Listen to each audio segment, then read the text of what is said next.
Por mais de 3 bilhões de anos, a nossa Terra tem visto a ascensão e a queda de espécies. Ocupantes temporários de um mundo em mudança. Os vencedores desenvolvem traços novos e os perdedores tornam-se extintos.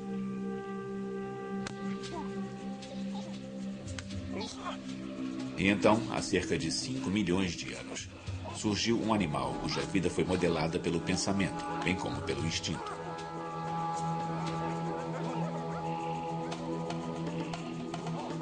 E a mente dessa criatura se expandiu, evoluiu para um novo ser radical, um ser humano. Mas como eles tornaram-se nós?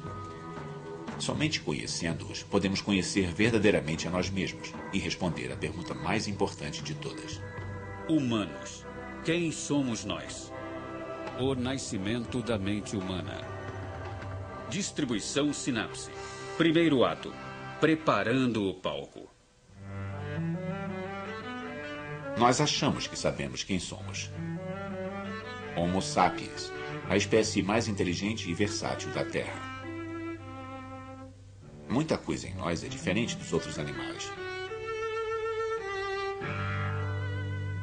Nossa música, nosso movimento, nossas habilidades, nossas vozes e palavras.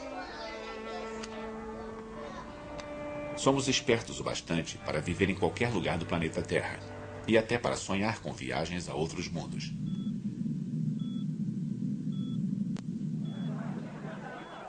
Mas como isso aconteceu?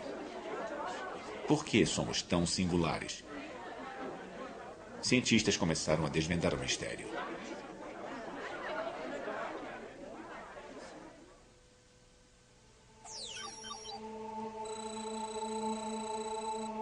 É uma história que começa na África, há mais de 3 milhões de anos.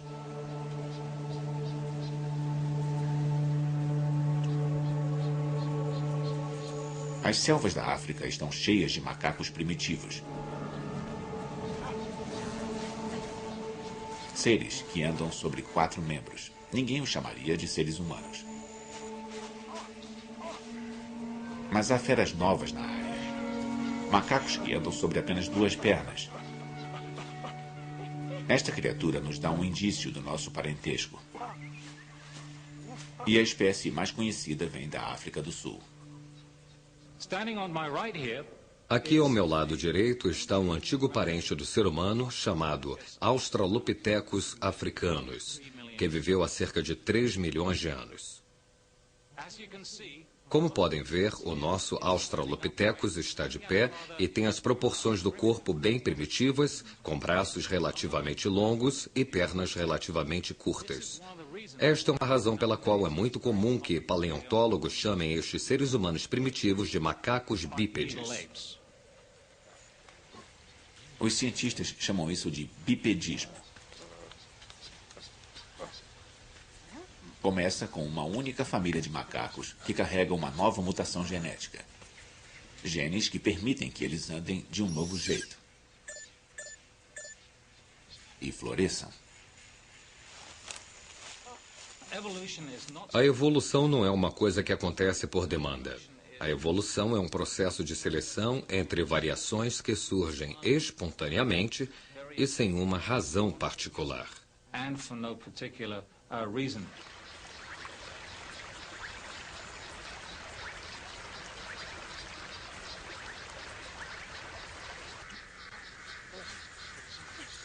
O andar em pé começa por acaso. Mas ficar em pé é melhor para sobreviver. Se torna uma vantagem. Os cientistas chamam isso de seleção natural. Mas por que andar em 2 pés ajuda tanto? A resposta pode estar no clima. Outrora, a África era um lugar muito diferente. Não havia o deserto do Saara, nem a planície do Serengeti. Apenas florestas densas. Um paraíso para quem vive em árvores. Mas há 5 milhões de anos começou uma era de resfriamento global. Uma era do gelo na Antártida. E as geleiras arrastaram-se para o norte, roubando umidade dos oceanos e das nuvens. A África seca. Aquelas selvas impenetráveis viram florestas, bosques e planícies. Mas esse desastre não impede os homens macacos. Longe disso.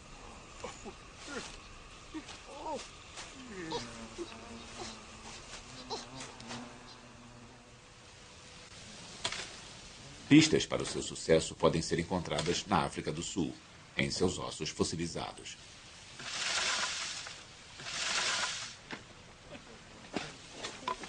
Lee Berger é um paleoantropólogo, um especialista dos macacos que viraram os primeiros ancestrais dos seres humanos.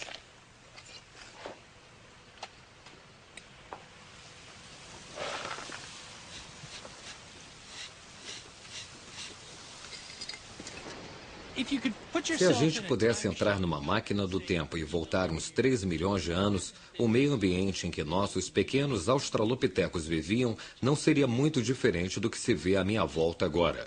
Floresta partida, uma floresta mais densa, umas árvores muito grandes, mais arbustos muito densos e muita água no leito do rio.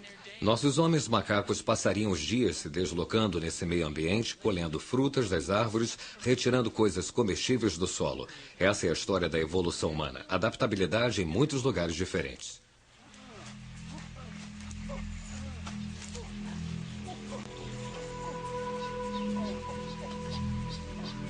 Os australopitecines podem andar de um pequeno grupo de árvores até outro. Eles são altos o bastante para ver o perigo por cima da vegetação. Estes esquisitos foram os sobreviventes. Mas a maior parte dos andarilhos, sobre 4 membros, não se adaptou. O encolhimento das florestas reduziu seu suprimento de comida e os deixou expostos aos predadores velozes nos limites da floresta.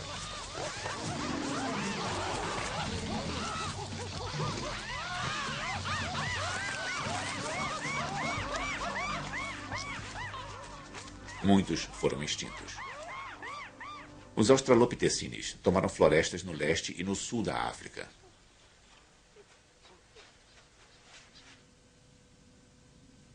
Foi um golpe de sorte na loteria da evolução. E em 2,5 milhões de anos, há 4 espécies diferentes desses macacos em pé, se balançando e desfilando pela África.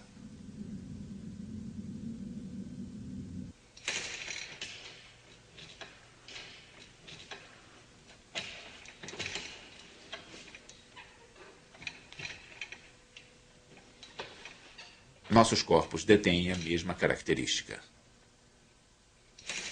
Braços para balançar. Pernas compridas para correr. Mas o trabalho de reengenharia da natureza nos deixou com muitas dores.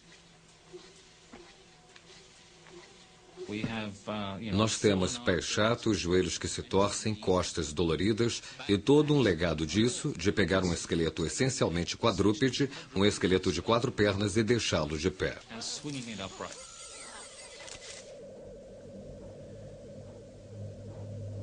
Sentimos dores, logo existimos. Mas um novo jeito de andar levou a um novo jeito de pensar? Os fundamentos básicos sobre o que nos torna humanos, o que nos torna fundamentalmente diferentes de todos os outros animais neste planeta, incluindo os nossos parentes próximos, os macacos, tiveram seus fundamentos nesses australopitecines. Quando andamos sobre 2 pernas, quando olhamos para o mundo como um objeto tridimensional a ser manipulado e usado, abrimos um mundo para nós a que nenhum outro animal poderia ter acesso do jeito que nós podemos ter. Ficando em pé em cima do capim, os homens macacos encontraram um mundo totalmente diferente de seu lar florestal.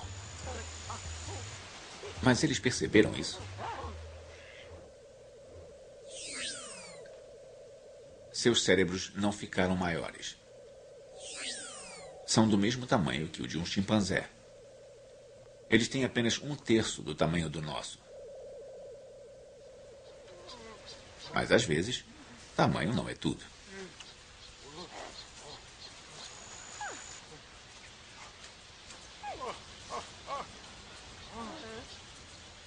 Na minha mão eu tenho o cérebro de um australopithecine e estamos tentando entender qual é a diferença entre este cérebro de australopithecine e o do chimpanzé. Esta área é uma pista-chave. Ela mudou para a parte de trás do crânio, deixando mais espaço na frente para o cérebro lidar com problemas novos. Isso permitiria ao animal reconhecer melhor os rostos, ter comportamentos sociais complexos, definir locais de alimentação, fontes de água. Na verdade, ele está expandindo a sua adaptação ambiental.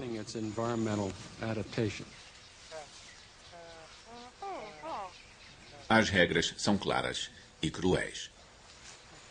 Usar a inteligência para ir a campo e comer rápido antes que alguma coisa o coma. Eles deviam estar em perigo constante. Então, uma das coisas que eu acho que deve ter sido importante foi reconhecer os sinais da natureza, aprender o que querem dizer os rastros no solo, manchas de sangue, vegetação partida, etc, etc. E isso parece ser uma coisa que os macacos pequenos e os grandes são totalmente cegos.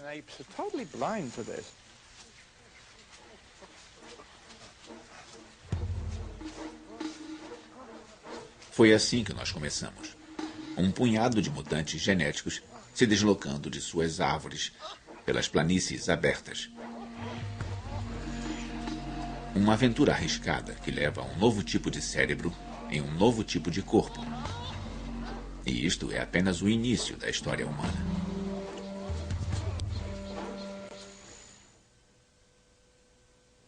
Segundo ato, os primeiros inventores. Os australopithecines florescem na África há 2,5 milhões de anos. Um traço vencedor, nada ruim.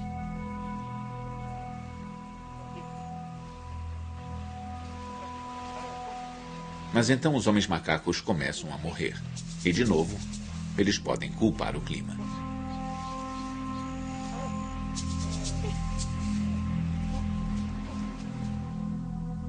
A crise é causada pelo resfriamento global. O Polo Norte congela pela primeira vez. Um novo ciclo de eras do gelo está começando. Para os macacos andarilhos da África, isto é um desastre. De novo na África, as florestas diminuem e os capinzais crescem. Para os australopithecines, atravessar os longos campos significa passar pelo corredor polonês de predadores famintos. Eles precisam de comida, mas eles são a comida. O desafio é antigo. Evoluir ou morrer.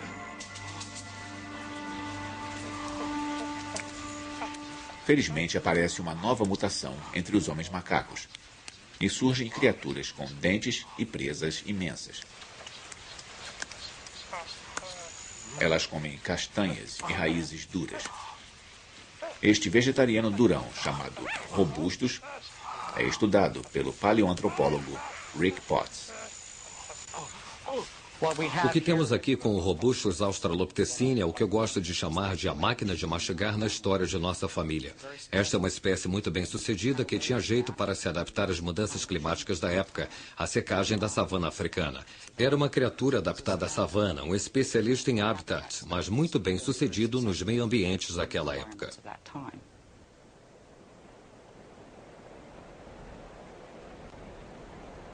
Eras do gelo fizeram da África uma montanha-russa de séculos secos e úmidos. Fica difícil a vida para os comedores de raízes quando as plantas morrem.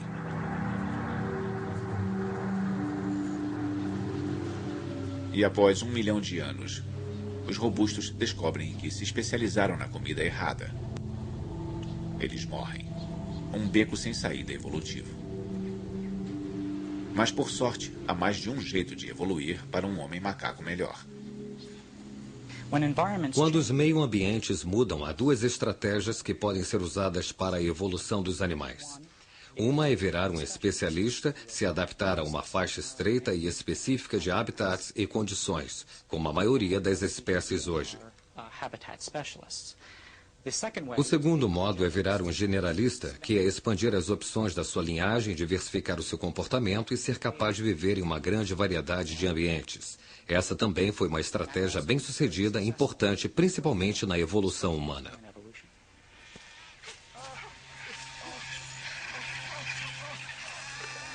Ao mesmo tempo, uma outra espécie de Australopithecines está surgindo. Os generalistas, capazes de adicionar carne às suas refeições, seja fresca ou podre. Esta nova dieta transforma a África em um buffet aberto, chova ou faça sol. Comer carne muda tudo. Os carnívoros não precisam de quilômetros de intestinos para digerir plantas difíceis.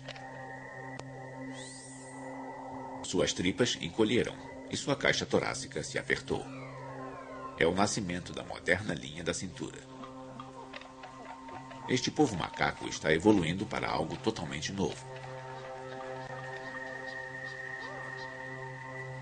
Há muito mais proteína em um rato do que em uma raiz. Sobra o bastante para abastecer um aumento no tamanho do cérebro. Ele dobra. E o resultado é um ancestral humano que nós podemos reconhecer.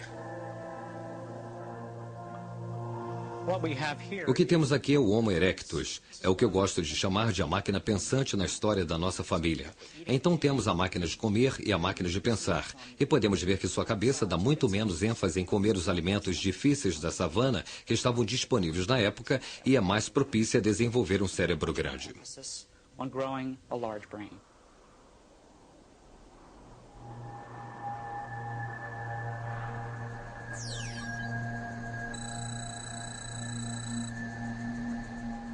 O humano que surge há 1.800.000 anos é obra da arte evolutiva. Alto e magro, rápido e inteligente.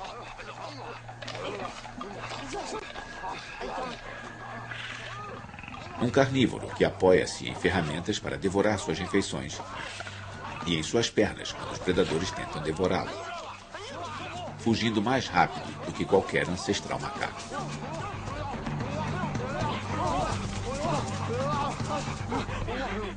Ao meu lado está um Homo ergaster macho, ou também conhecido como um antigo Homo erectus africano, que era membro da espécie humana mais antiga que conhecemos e tinha as proporções do corpo exatamente como as nossas.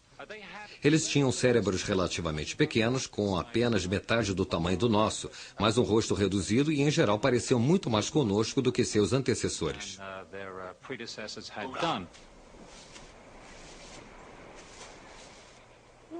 O Homo erectus é o primeiro a passar de 1,80 m de altura, o primeiro ser humano realmente à vontade nas vastidões. Caçador e saprófago, cuja dieta rica em proteína vai direto para a cabeça. Seu novo cérebro é o maior já visto entre os primatas.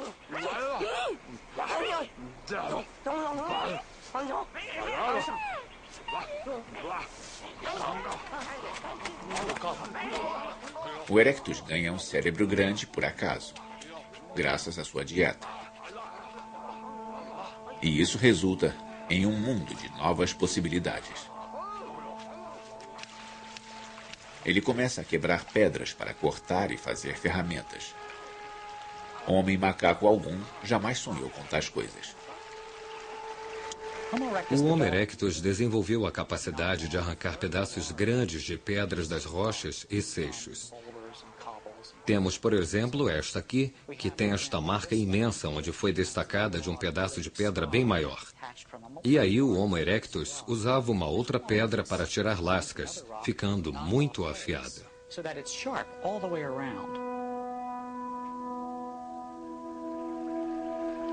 Este é o nascimento do homem tecnológico.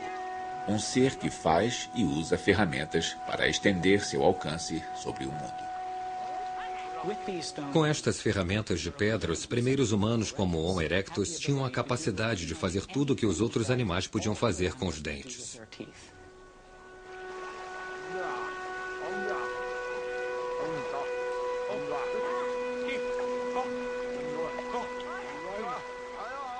O Erectus é o primeiro a ver uma lâmina em um punhado de pedras.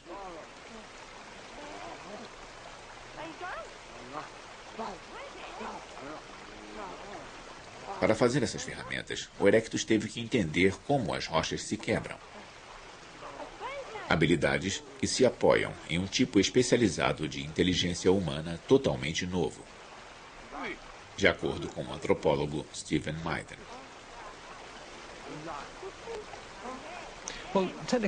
A inteligência técnica é um termo usado para nos referirmos a como alguém pode manipular objetos e fazer objetos de um modo muito complexo.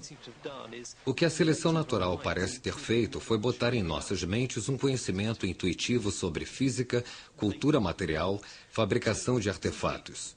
Então, de modo simples, quando alguém cresce nessas sociedades, pode aprender rapidamente a usar essas ferramentas. É como aprender línguas hoje. As crianças adquirem isso, elas não fazem esforço algum.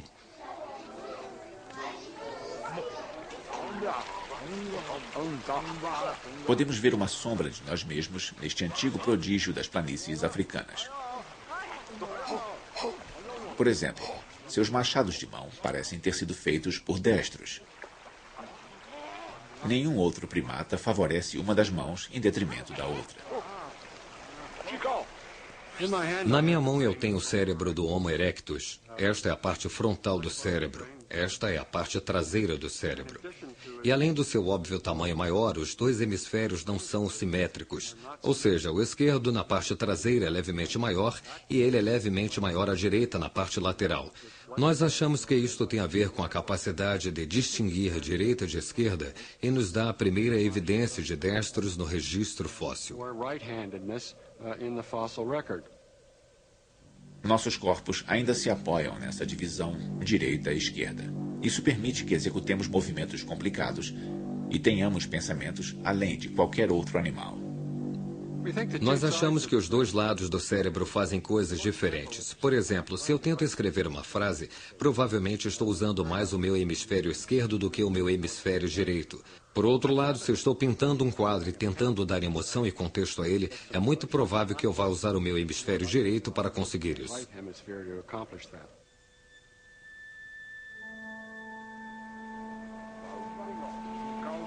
Um novo cérebro em um novo corpo. As primeiras partes da mente moderna estão surgindo.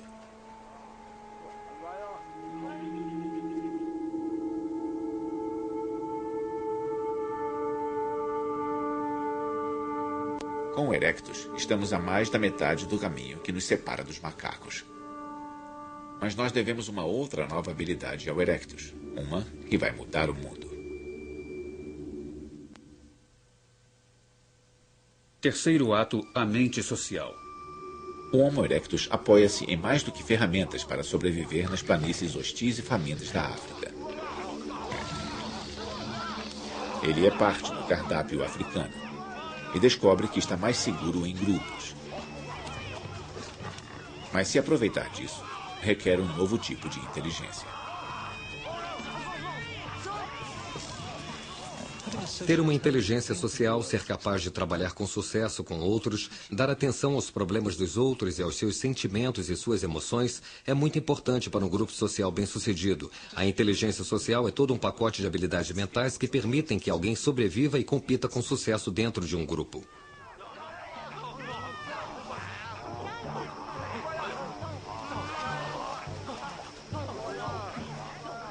O Erectus vive em grupos de 2 a 100 pessoas, muito maiores do que qualquer sociedade de macacos. Para continuarem juntos, eles precisam se comunicar. Mas quanto de sua linguagem ele herda dos macacos?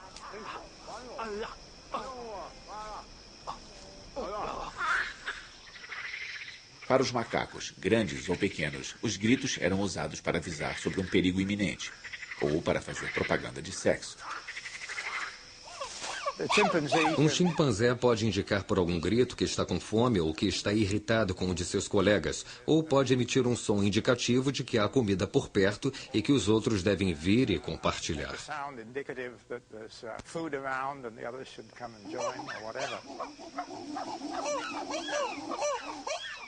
Os chimpanzés não formam frases com seus sons, nem contam histórias. Mas ainda há ecos da fala dos macacos em nossa linguagem de hoje. Quando rimos, choramos ou fazemos gestos, ou quando ameaçamos as pessoas, o fazemos tal como os animais fazem com o seu sistema de comunicação. É a sobrevivência e é extremamente que coexiste com a nossa linguagem.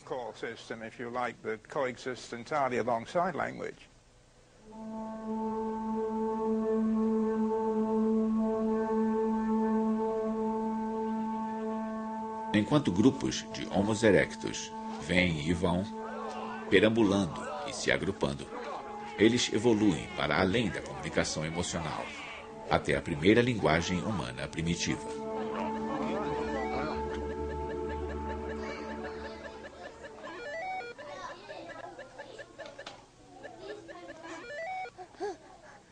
Alguns linguistas acreditam que podemos ouvir os padrões de discurso do Homo erectus ecoando nas vozes de nossas crianças mais novas.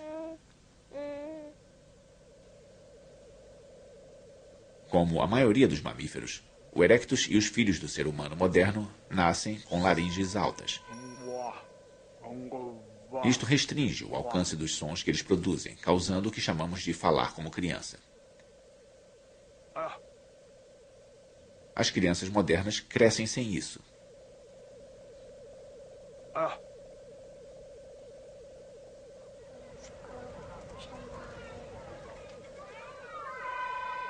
Aos 2 anos, a laringe de uma criança desce na garganta, abrindo espaço para os músculos que fazem a conversa de adulto.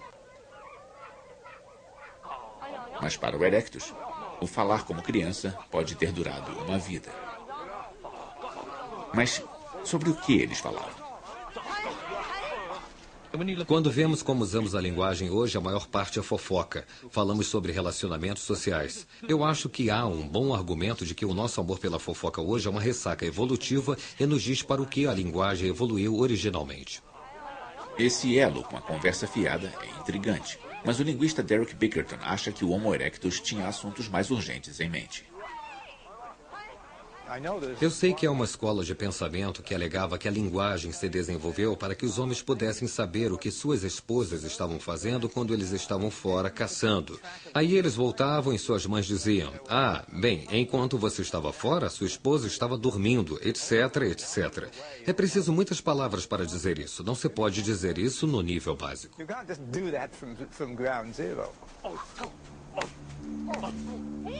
O Dr. Bickerton acredita que as primeiras frases humanas foram informações sobre onde o jantar estava sendo servido. Seria possível para um desses grupos de caça conseguir comida, trazê-la para os outros e contar como foi. É muito mais econômico se for resumido a uma palavra. Vocês podem vir com suas pedras e gravetos e afugentar as hienas. E pronto, comida para uma semana.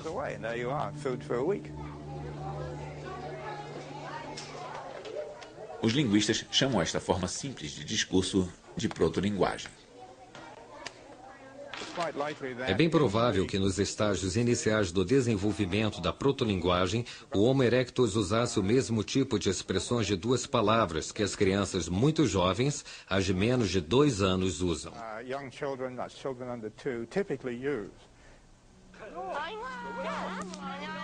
Ferramentas de pedra e a linguagem simples dão ao erectus uma vantagem evolutiva. Ele sobrevive por bem mais tempo depois de todos os homens macacos terem sido extintos.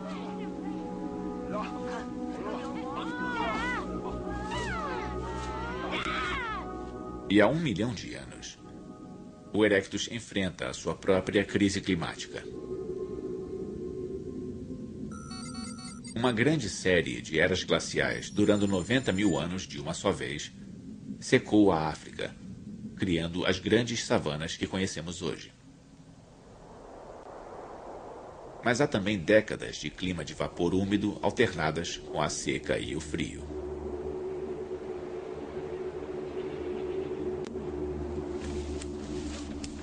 Quando o cardápio muda, o erectus tem que escolher novos animais e plantas para comer. Sua sociedade está organizada bastante para pegar suas coisas e se mudar com as estações. Eles são os primeiros nômades, seguindo grandes migrações de caças, se aventurando em território desconhecido.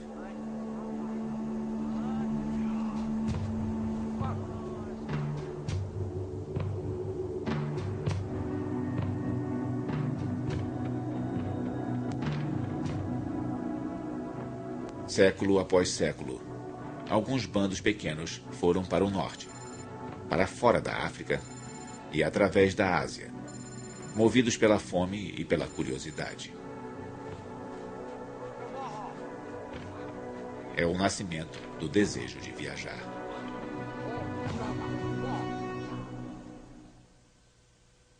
Quarto ato, o nascimento da primeira mente humana. Há 800 mil anos, o Homo erectus se tornou o primeiro humano a entrar na Europa, chegando pela Espanha. Mas enquanto o erectus se expande e explora, a evolução humana sofre uma parada.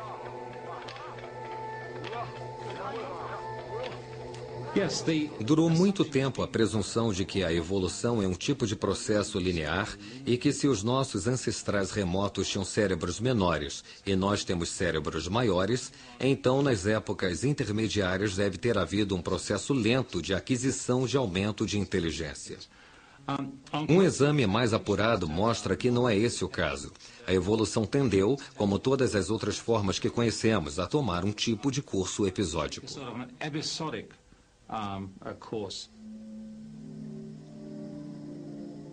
Com um cérebro da metade do tamanho do nosso, o erectus é capaz de falar e de perambular. Mas ele faz as mesmas ferramentas pelo incrível período de 1 milhão de anos.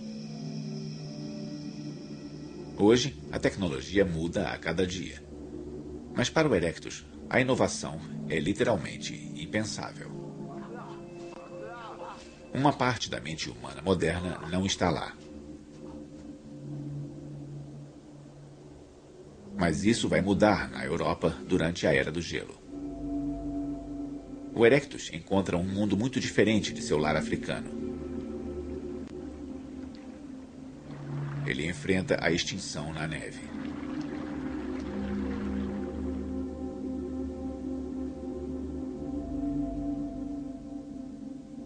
Mas aqui, a evolução entra em uma nova fase de criatividade.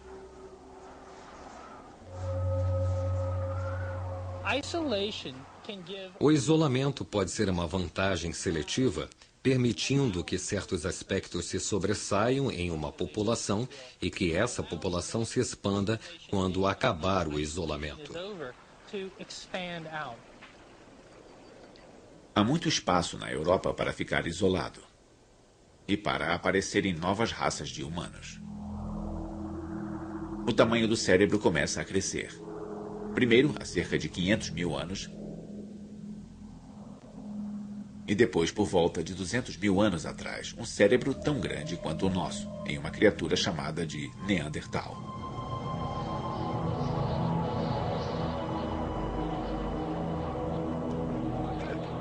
Hoje, frequentemente pensamos no Neandertal como um homem das cavernas rosnante e de andar pesado. Mas ele foi o rei da Europa na Era do Gelo, capaz de inovar e sobreviver no frio.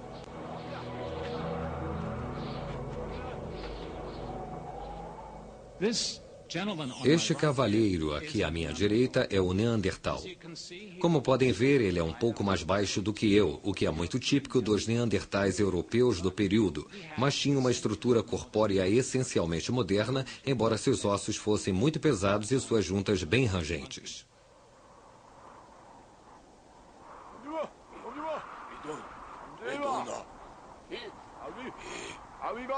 Os neandertais são baixos e têm bom isolamento térmico, feitos para sobreviver no frio.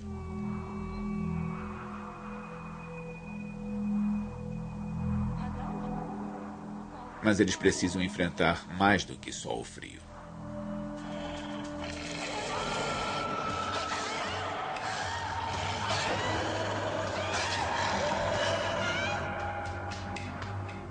Há evidências de que os neandertais caçavam as suas presas, em muitos casos, em espaços confinados. E talvez por isso muitos neandertais apresentem ferimentos e fraturas. Isso pode ser resultado de acidentes de caça.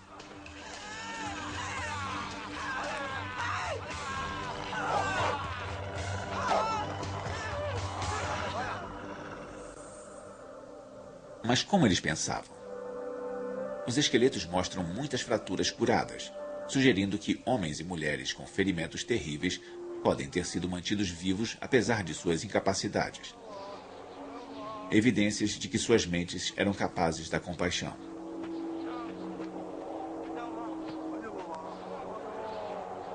Outra pista do comportamento neandertal vem do formato de seus cérebros.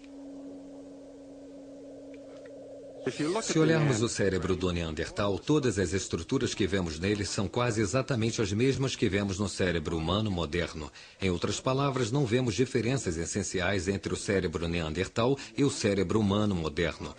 Portanto, alguns acham que os padrões de comportamento Neandertal eram exatamente como os do moderno Homo sapiens. Mas nem todos concordam. Alguns suspeitam de que o pensamento neandertal era muito diferente do nosso. Eles possuíam uma mente fragmentada, de acordo com Stephen Mythen. Acho que os neandertais tinham o que chamo de mentalidade de domínio específico. Eles tinham inteligências independentes que não eram totalmente ligadas. Para os neandertais, podia ser impossível fazer uma ferramenta e sonhar acordado ao mesmo tempo. Eu acho que de muitas formas os neandertais eram melhores para pensar sobre algumas coisas do que nós somos hoje.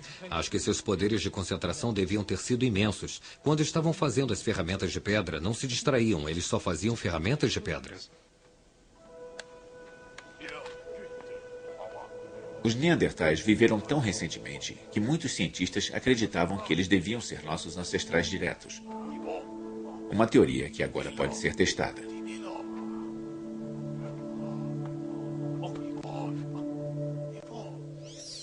O DNA de humanos modernos e ossos de neandertais são comparados para identificar diferenças genéticas.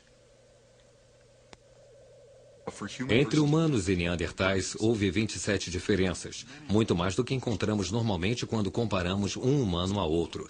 Isso demonstra que os neandertais e os humanos anatomicamente modernos são realmente muito distintos.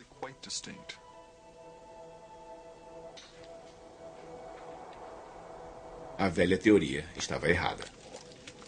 Os neandertais não são nossos ancestrais diretos, mas são nossos primos. Há 200 mil anos, a Europa era o lar de uma espécie de humano com um cérebro tão grande quanto o nosso. Humano, mas não um de nós. Com certeza não devemos nos considerar como a medida do que é o ser humano. Nós somos totalmente humanos e os neandertais também eram. Não somos o único jeito possível de ser humano. Os neandertais eram como nós em muitos aspectos, tão humanos quanto nós. E é difícil para algumas pessoas se acostumarem à ideia dos neandertais serem diferentes de nós, mas mesmo assim serem totalmente humanos.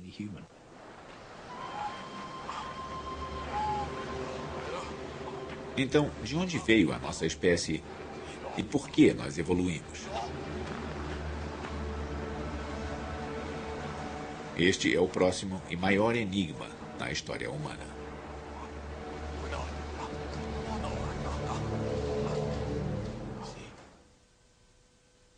Quinto ato, os primeiros seres humanos. Não é fácil achar os ossos do primeiro Homo sapiens.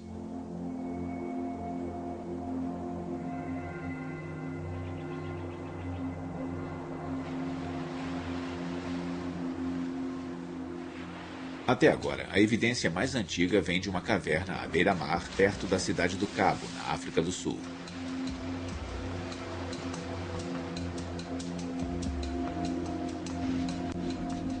Os ossos têm 120 mil anos de idade. Hilary Deacon passou 15 anos estudando este sítio.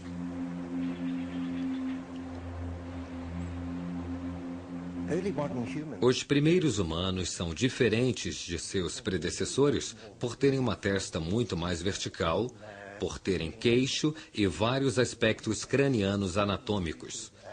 Talvez eu possa explicar isso mostrando alguns dos fósseis. Este fóssil aqui é de um tipo de humano arcaico. Este é o famoso crânio Kubwe de Zâmbia, e ele é muito robusto em toda a arquitetura facial, com a região das sobrancelhas muito robusta. E se o compararmos a um humano moderno, e este é um exemplo, aqui temos uma testa muito mais vertical e a região das sobrancelhas levemente desenvolvida. E este é um crânio muito mais esguio e muito mais gracioso.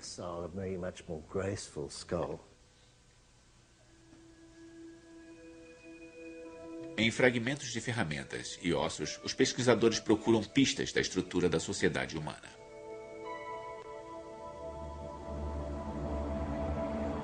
Esses humanos modernos usam ferramentas similares às inventadas pelos neandertais na distante Europa.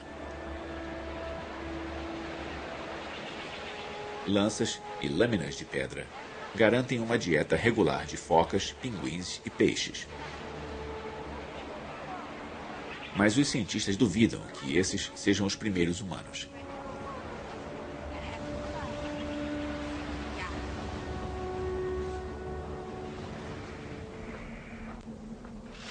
Até que ossos mais antigos sejam encontrados, o local de nascimento de nossa espécie é um mistério.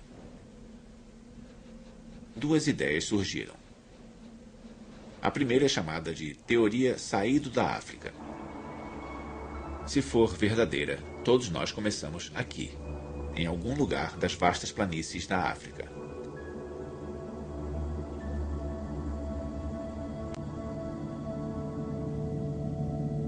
Ou o Homo sapiens se desenvolveu simultaneamente em vários locais, em 3 continentes.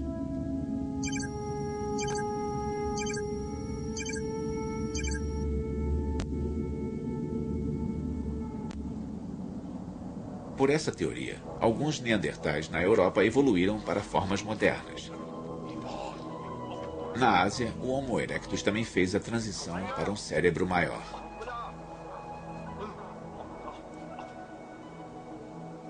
Três espécies na época, uma espécie agora. Se esta teoria multirregional for verdadeira, estes grupos separados teriam se deslocado, se encontrado, se acasalado e trocado genes até que todos os humanos da Espanha até Java virassem uma raça comum. Os geneticistas como Lynn Jordi são céticos. Um dos problemas reais da hipótese multirracial é que ela requer um número imenso de seres humanos na África, na Ásia e na Europa para permitir que o gene flua. Uma população muito pequena de humanos, 10 mil ou menos, não é o bastante para cobrir o globo em uma quantidade suficiente para permitir que o gene flua ao nível que seria necessário.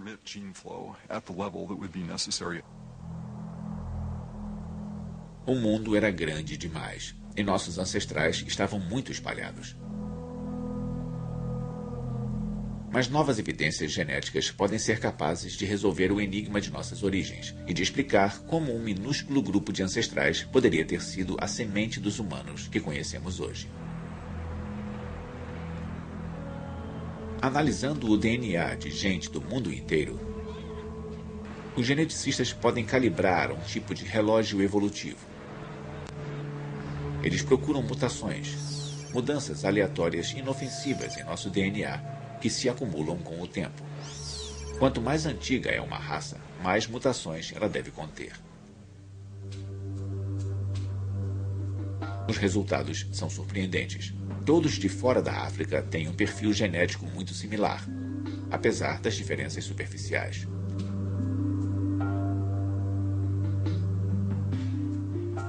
Mas o povo africano é diferente.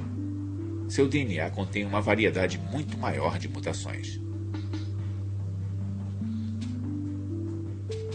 A diversidade africana é substancialmente maior, significativamente maior do que a diversidade de fora da África. Isso é o que se esperaria em uma população mais antiga, a população original dos anatomicamente modernos seres humanos. Esta pode ser uma evidência de que os seres humanos modernos se originaram naquela população africana mais antiga. Saber que todos viemos da África nos aproxima mais de descobrir os nossos Adão e Eva evolutivos. Mas deduzir onde a humanidade começou não explica como a humanidade começou. Para achar essa resposta, temos que voltar à África há 150 mil anos. Há uma espécie humana primitiva aqui, descendente do Homo erectus. Estes seres são nossos ancestrais diretos. Eles evoluíram porque encontraram sérios problemas.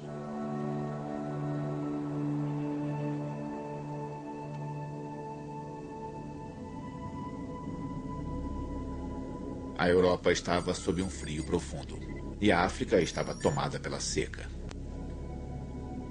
Os desertos hostis se espalharam, criando barreiras que nossos ancestrais não podiam ultrapassar. Bandos ficaram presos e isolados nos litorais e em pequenas comunidades florestais. Os geneticistas suspeitam que ocorreu uma nova mutação que mudou tudo.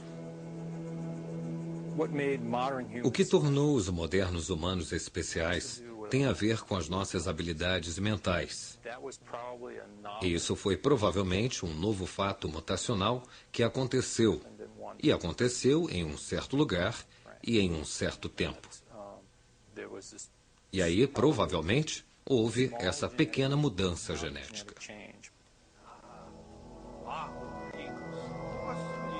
Uma mudança acidental em uns poucos genes pode mudar radicalmente o modo como as pessoas vivem e pensam.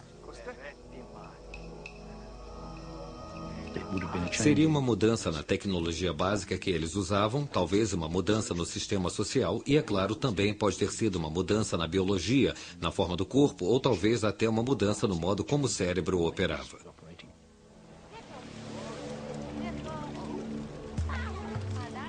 Alguma coisa nova apareceu na Terra. Um pequeno clã de humanos que são os ancestrais de todos os que vivem hoje. Eles têm um novo tipo de mente, um pacote de capacidades que dá a eles um modo diferente de pensar. O nosso modo de pensar.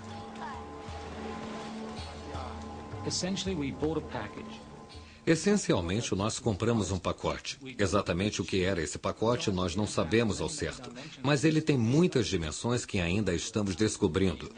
Hoje você pode falar em computadores, sinfonias e foguetes à lua, esse tipo de coisa. Amanhã pode haver outras coisas de que você poderá igualmente falar que ainda não inventamos. O que nós temos é uma capacidade e ainda estamos explorando os limites dessa capacidade.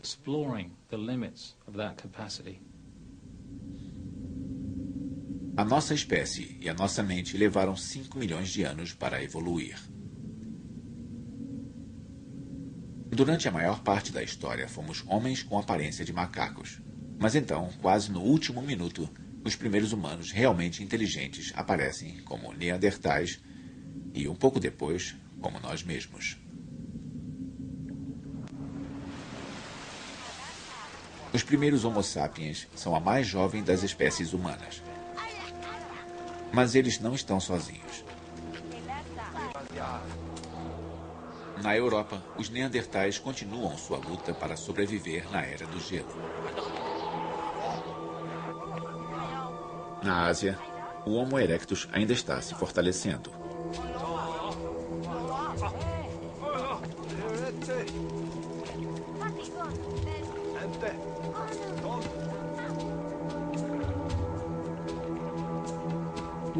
Nós tendemos a pensar que por estarmos sozinhos no mundo, o nosso jeito é o jeito normal de se fazer as coisas. Mas com certeza não é. Se olharmos para trás, para os registros fósseis, descobrimos que há várias espécies dividindo o meio ambiente e, com certeza, dividindo o mundo umas com as outras. Não só uma espécie humana, mas várias. Logo, elas vão se unir em um confronto que vai decidir o destino da nossa espécie e transformar o mundo. Versão brasileira MG Studio.